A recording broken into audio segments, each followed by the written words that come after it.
Hey, thanks for downloading my brush set. I wanted to just do a quick little brush demo for you and explain how I use these brushes and how you can use them too. Cool, hope you enjoy. Alright, so first off I have my round brush, my good old round. I pretty much use this exclusively for drawing out my shapes. And what I mean by that is like all these cars were drawn out with a round brush with a little bit of smoothing, just to get my basic shapes and my lay-in of the shapes. I don't really like the way shapes look when people paint with the lasso tool. It's just a personal preference. So I try to do everything with the round brush. After that, we have the round brush with a little bit of taper. So this is it's the same as the round brush, except it just has a little bit of pen pressure sensitivity to get you a thicker or a thinner line. After that, we have just a basic airbrush. I use this one occasionally, but more often than not, I'll use the soft with noise, which is an airbrush. And if I zoom in here, instead of being super soft, it has a little bit of a noise to it and a little bit of a grain to it. It just feels a little more fun and a little more stylized in the way that I like. After that, we just have a basic round with some transfer. So this is just the harder you push down on the pen, the more opaque the brush will be. The less you push down on the pen, the more transparent it'll be. After that, we just have a squished round brush. I use this for anything where I need to, have a little bit more foreshortening. So painting textures on a street, satellite dishes, right? That kind of thing on roofs, or sometimes just ellipses, so anywhere you might find it in a painting. Or sometimes just drawing shapes if you need a little bit of a sharper turn in that curve. After that, we have my square brush, which I've affectionately named Squarey. This is great for, buildings, blocking in rectangular shapes, that sort of thing. This also looks really cool when you use it with the pencil tool. And I like the pencil tool because it doesn't have any aliasing. And so aliasing is this little kind of blended pixel section here. The pencil tool won't alias at all. So every pixel is a clean decision, right? So if you look down here, let me go back to the pencil tool, go to the square brush. If you look here, each one of these little pixels, it won't half shade one pixel. It'll only do either on or off. So the pencil tool will give you some really crisp lines that I love to use for painting. Go back to the brush here. We'll check out my square flat. This brush I use a lot for surfaces, like flat surfaces like roads, or blocking in kind of buildings in the distance, or sometimes just drawing. Sometimes I'll draw with this one because it kind of has a fun look to it, when you have a thick and a thin. After that, we have just its twin, or its fraternal twin, I guess you could say. It's just a tall, vertically aligned flat brush. And this is good for all sorts of things, like if you're painting, posts in the street, anything tall. Now we're getting into some of the color mixing brushes, so I'll delete that. And so this is my flat changer. So if I'm painting a street, I might do it flat first, and then grab my flat changer, lock the transparent pixels, and just start getting kind of random on here. Oops. Oh, I locked it, that's why. And get kind of random on here. And the way this one works is every brush stroke, every time you lift the brush off the canvas, it changes color, value, and saturation. And this is all controllable in the color jitter section, or the color dynamics section of your brush palette. So this one's really fun. You can probably see I started out with something like that for the base of this street.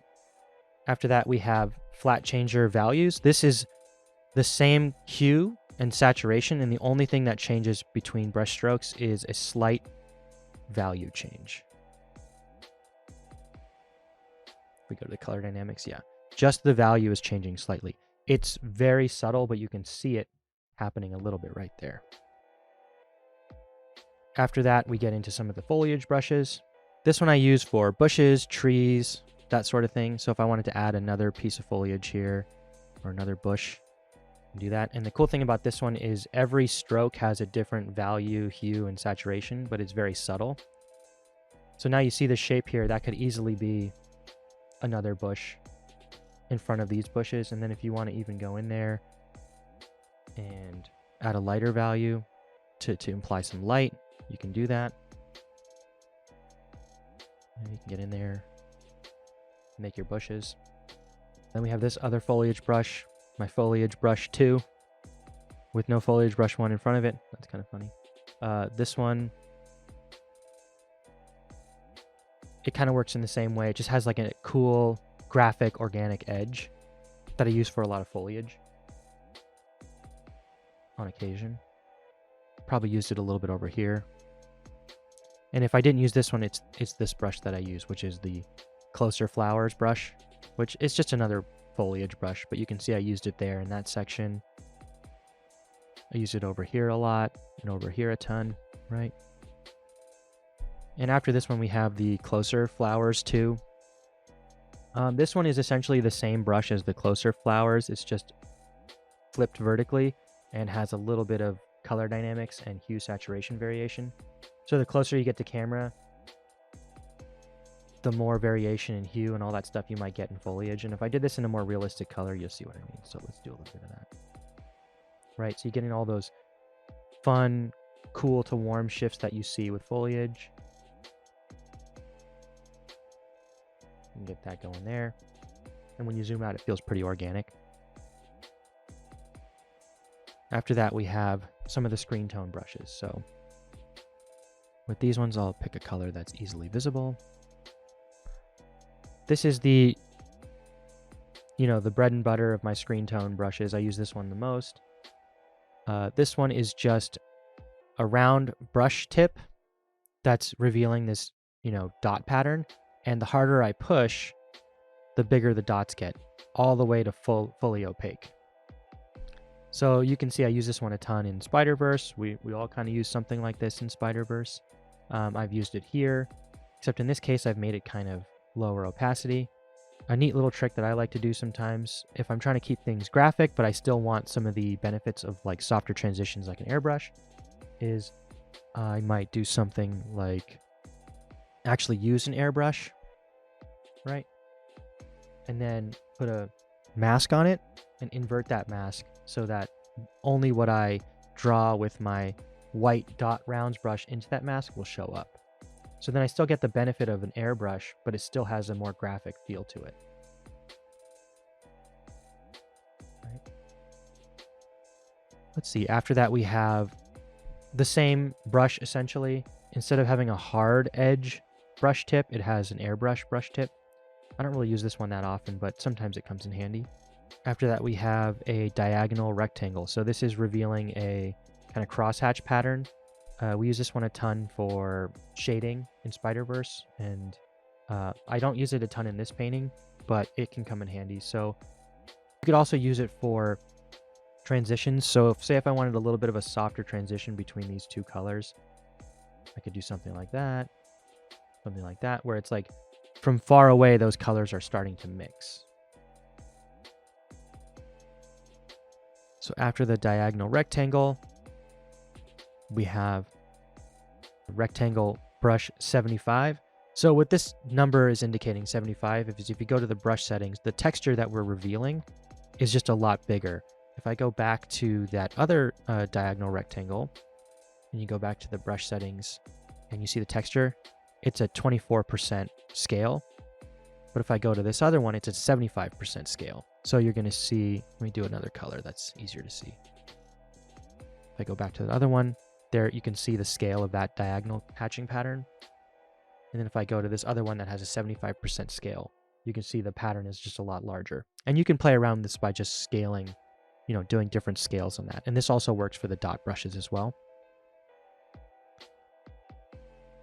So again, I have the same thing for the dot brushes. I have a rectangle shaped brush tip with a 25% scale dot pattern. So if you need a little bit of a bigger dot pattern and you need a rectangle brush shape, you got it there. Now we're in our Rake brushes. These are pretty cool. These are great for kind of mixing colors and blending. I might use this for things like carpet or streets if you just want a little bit more visual noise, right? You can just kind of mix these together.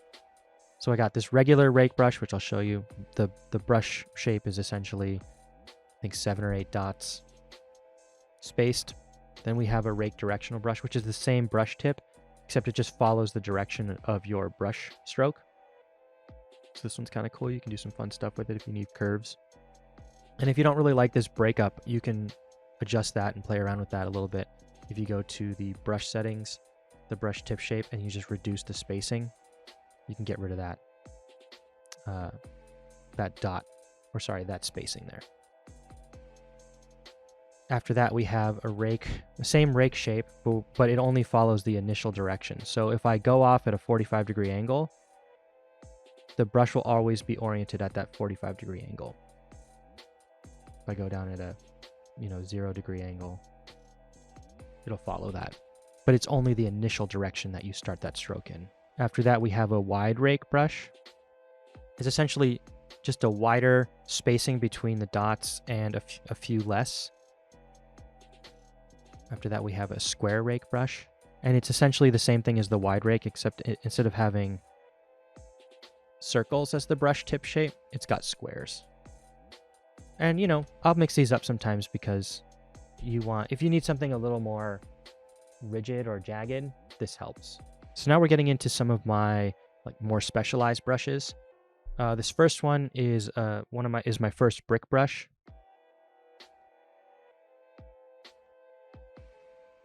And this one comes in handy if you're painting bricks. So I had to paint a ton of bricks in my career so far, so I made some brushes that look like bricks. Now this one is a little bit more scattered, and it has a color, hue, saturation jitter on it. And it gets the job done, especially from far away. But I found in closer scenarios, I made a different brick brush that doesn't have as much shape and size variation. So if that one was the first brick brush that gets you kind of a pattern from far away, this one is better for up close. So I'll show you the difference between the two here. And this one has a little bit less color saturation jitter, but it still creates kind of this brick texture, and the size of the bricks doesn't vary as much. Now we're getting into the window brushes. So the way that these work is if I have a building, in the city, I'll just do a kind of a simple one here. And I had some windows on it. Make a window here and make these blue. And I'll just go ahead and speed this up here.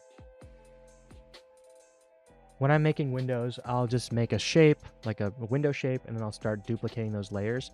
And if you are on the move tool, which is V, and you highlight all the layers, I'll just undo this. See how they're not even right here? If you highlight all the layers that you're trying to space evenly, and you go to the move tool over here, and you go to these transform functions, I don't even know what they're called, but if you hit this one right here, it'll space them evenly horizontally, right? So I can hit Control E or Command E to merge all those into one layer. So now I have this one, and now I can do the same trick vertically.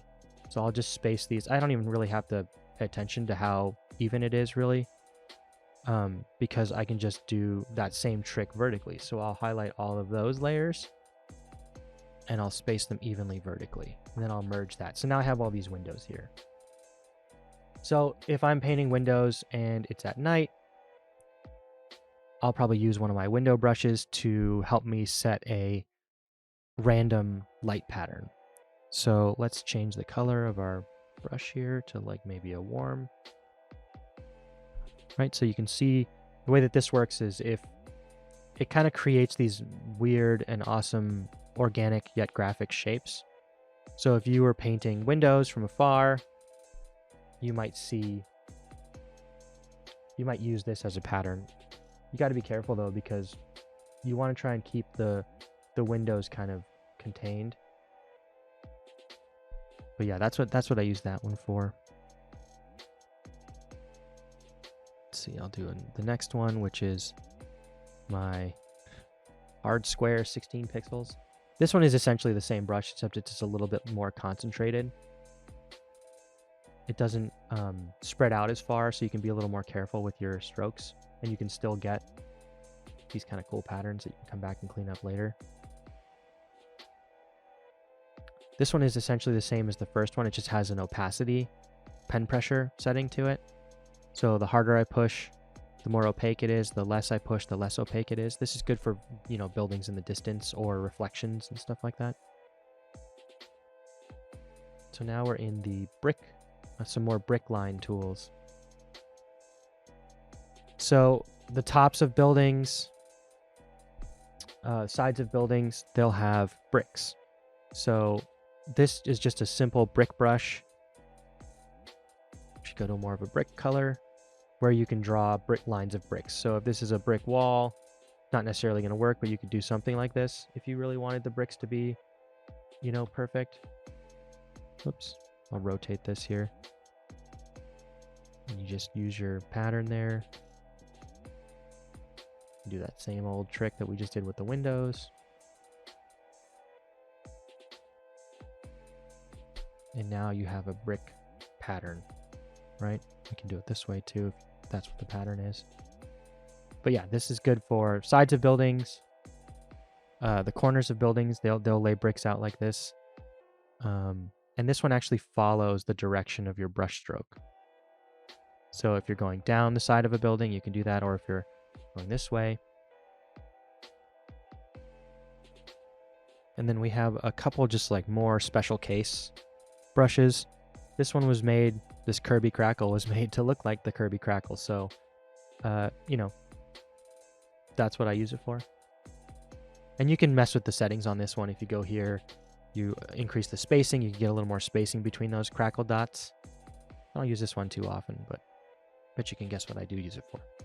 Then we have some square jitter brushes. This one I'll use for foliage occasionally, you know, so if you're trying to get another bush here, it's got a nice hue, saturation, and brightness jitter to it. So it can kind of help, it can create these like more organic